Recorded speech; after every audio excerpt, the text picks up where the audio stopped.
ସମସ୍ତଙ୍କୁ ନମସ୍କାର। ଆଉ ଆଜିଠାରୁ ମୁଁ ଗୋଟେ ନୂଆ ଚ୍ୟାଲେଞ୍ଜ ନେବାକୁ ଯାଉଛି। ଆଜି ହେଉଛି 20 ମେ। ତ ଆମର ଏକ୍ଜାମ୍ ଅଛି କାବାର ଜୁନ୍ 12-13 ଆଡ଼େ ଅଛି NILITର। ତ ମୋ ହାତରେ ଏବେ ପାଖାପାଖି 21 ଦିନ ଅଛି।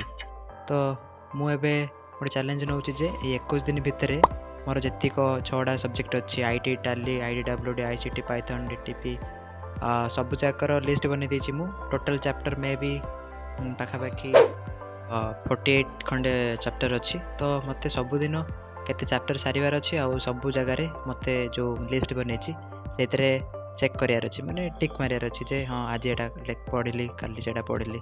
ତ ସାଙ୍ଗମାନେ ମୋତେ ଏଇ ଜର୍ଣ୍ଣିରେ ସାହାଯ୍ୟ କରନ୍ତୁ, ଆଉ ମୋତେ କମେଣ୍ଟରେ ମେନସନ୍ କରନ୍ତୁ ଯେ ଯେତିକ ମୁଁ ଯେଉଁ ଫୁଲ୍ ଫର୍ମ ଯାହା ଲେଖିଲି ସବୁ ଆମର ତାର ଫୁଲ୍ ଫର୍ମ ଯାକ ମୋତେ କମେଣ୍ଟରେ ଦିଅନ୍ତୁ। ଜୟ ଜଗନ୍ନାଥ।